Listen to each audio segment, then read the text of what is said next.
We have a rare cross-division SEC matchup on Saturday morning as number 8 Tennessee takes on number 25 LSU in Death Valley. Guys, the Volunteers and the Tigers have not played each other since 2017 and have only met 4 times in the regular season since 2006. They have not played in Baton Rouge since 2010, and Tennessee has not defeated LSU since 2005 when they actually beat the Tigers 30-27 in Death Valley. So this is a very rare matchup, guys, and it is not very often that we see them play, and not very often that we see them play with such high stakes. Tennessee, a top 10 team, looking to keep their SEC title hopes and potential playoff hopes alive. LSU, finding themselves in the rankings for the first time under Brian Kelly. Can they prove they are worthy of that top 25 spot? Can they climb up the rankings, and can they prove to be a legitimate contender in the SEC West this season? That is what we are here to break down today, guys, as we predict the winner between the Volunteers and the Tigers on Saturday. So welcome back to the Gridiron Expert, guys. We are so glad you could join us today, and if you are watching us for the first time, we deeply want you to be a part of our GE Nation. How do you do that? Well, you do that by liking, you commenting, and subscribing, and sharing our videos, helping grow our channel and our community. You can also check out everything down in the description below, including our expert picks over on our website, thegridironexpert.com. Some of the best college football and NFL spread picks in the entire country for one of the lowest prices in the entire country, being at over 80% of the national analysts each of the last 4 years. We want you to take advantage of those picks, guys, and again, to become a part forever growing GE Nation. So let's take a deep dive into Death Valley. Let's take a deep dive into Tennessee and LSU. Again, a very rare matchup, have not met since 2017, and a game that has very, very high stakes. When you take a look at the personnel offensively, we'll start with the Volunteers. You look at Tennessee, we know they have one of the best offenses in the entire country. Not just the SEC, but in the country. They're averaging 48.5 points per game, averaging over 550 yards per game, including 365 through the air. It all starts with Hinden Hooker, a Heisman favorite for many now. Hinden Hooker, guys, he looks unstoppable. He's thrown for over 1,100 yards, 8 touchdowns, has nothing, no interceptions. He's also rushed for 175 yards and 3 touchdowns. And obviously, his ball security is what impresses me the most. He's got a great size, got a great arm, he's accurate. But last year, he threw 3 interceptions. This year, he has not thrown a single interception. He makes great decisions, takes such good care of the football, and that's why he consistently puts Tennessee in an opportunity and in a spot to win games. But you can't just focus on him. You got to look at his supporting cast. He's got a great wide receiver core led by Jalen Hyatt and Cedric Tillman. He's got some great running backs as well in Jalen Wright and Jabari Small. Tennessee averaging close to 200 rushing yards per game on the ground. So it's not just the passing attack by Hooker that's so great. They've got a pretty good running game to complement that. The Volunteers under Josh Heupel, since he took over, have been dang near unstoppable offensively and will be arguably the toughest test that LSU has seen all year. When you take a look at the Tigers offensively, they're not what you expected them to be, and I'm sure many Tigers fans, it's not what you want it to be. They're far from Tennessee, we should add. And there are 3 games against Power 5 teams, against Florida State and Auburn, and of course Mississippi State. They've averaged just 25 points per game. Overall, they're averaging 35.6 points per game, getting a little bit of a stat booster from Southern and New Mexico. And the same, of course, can be said for Tennessee. They've played, Akron and Ball State, so they get some stat boosters as well, but have performed well against Pittsburgh and Florida and guys like that. But you look at LSU offensively as well. Their quarterback, Jaden Daniels, many people are quick to criticize, has actually played relatively well, all things considered. The transfer from Arizona State has 915 passing yards, 6 touchdowns, taking very good care of the football, no interceptions. Also leads the team with 321 rushing yards and 3 touchdowns. So that's going to be a bit of a problem for the Tennessee defense to account for. Before the bye week, Tennessee played Florida and struggled a little bit to contain Anthony Richardson, allowing him to rush for 62 yards and having 2 rushing touchdowns, as well as nearly 400 passing yards through the air. Jaden Daniels has that dual threat capability. Might not be the best passer in the world, but he can extend plays and pick up first downs or even score on the ground, which would be an extra, problem for the Tennessee defense to handle. The problem for LSU is while Jaden Daniels can be a little bit inconsistent at times, and while he has been, I would say for the most part, relatively decent, he needs help. He needs a supporting cast. Tennessee has a supporting cast around Hooker. Daniels really does not have that.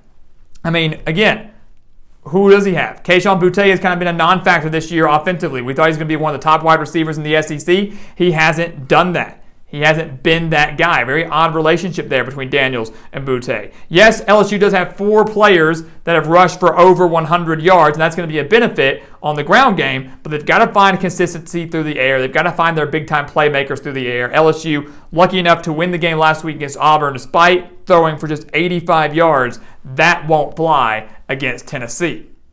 When you take a look at the defense, though, Tennessee does not have the best defense in the world, and we know that. We knew that coming into this year. We knew that last year as well. The Volunteers are only allowing 19 points per game, but they are giving up over 400 total yards per game, including over 300 through the air. The secondary is weak. We knew that coming in.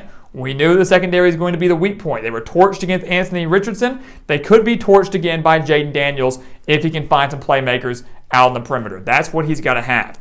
I mean, again, I'm not going to sit here and tell you that Jaden Daniels is one of the best quarterbacks in the SEC by a long shot, but I will say that when you have faced such a favorable secondary, Daniels could turn in one of the better performances that he's had this year.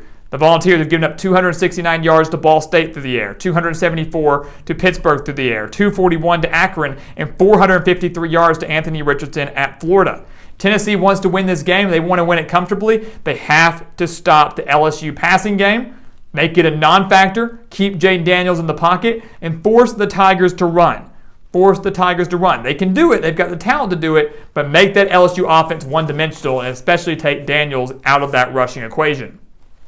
LSU defensively, they are much better on that side of the ball than Tennessee. So Tennessee clearly owning the offensive edge, LSU clearly owning the defensive edge.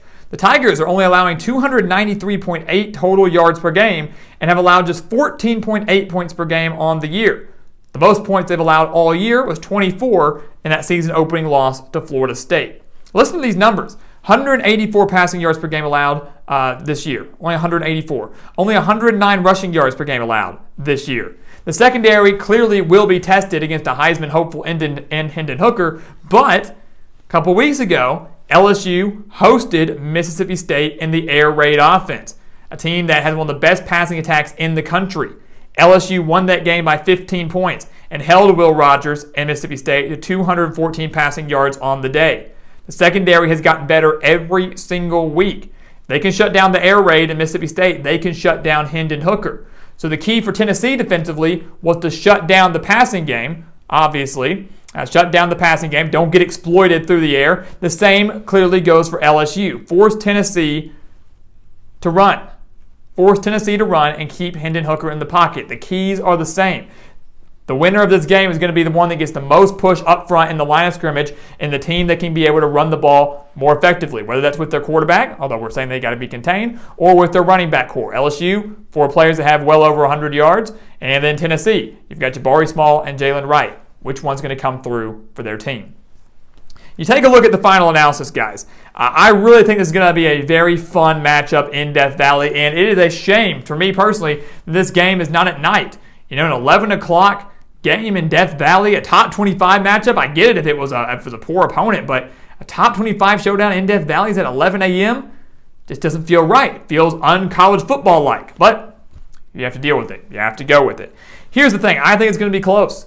I think a lot of people think that Tennessee might come in there and mop the floor with LSU. I don't think that's going to be the case, but I do think Tennessee is going to win this game. We predicted the Volunteers to beat LSU back in the preseason, and we are sticking with that. We are sticking with that. Here's the thing. LSU, guys, the 3 games against Power 5 opponents, Florida State, Mississippi State, and Auburn. Those 3 games against Power 5 opponents they've played, the Tigers have trailed by double digits in all 3 of them. They were down 14 to Florida State. They were down 13 to Mississippi State. They were down 17 to Auburn. Yes, they won 2 of those and nearly pulled off a 3rd against Florida State, but bottom line is if they find themselves down double digits to Tennessee, if they start off slow like they have multiple times this year, they will not be able to come back against this Volunteers team. Tennessee, additionally, is coming off a week of rest. They've had a week to prep for this game. They're not going to have the full Death Valley effect because it is during the day. I like Josh Heupel and the Volunteers. I think LSU struggles a little bit offensively in this game. They start a little bit slow. Tennessee jumps out to a decent lead. They let LSU get closer, but they never relinquish it. The Volunteers win in Death Valley, stay unbeaten, stay a top 10 team, and will be taken seriously, not just as an SEC title contender, but a playoff contender as well. So guys, thank you so much for watching us here at the Gridiron Expert on YouTube. Make sure to continue to like, comment, subscribe, share our videos. Of course, check out everything down in the description below, including those expert picks over on our website, thegridironexpert.com. Some of the best college football and NFL spread picks in the entire country, and we want you to take advantage of them. Go sign up for that today and become a part of our GE Nation. And once again, guys, as always, thank you so much for watching, and we'll see you next time right here on the Gridiron Expert.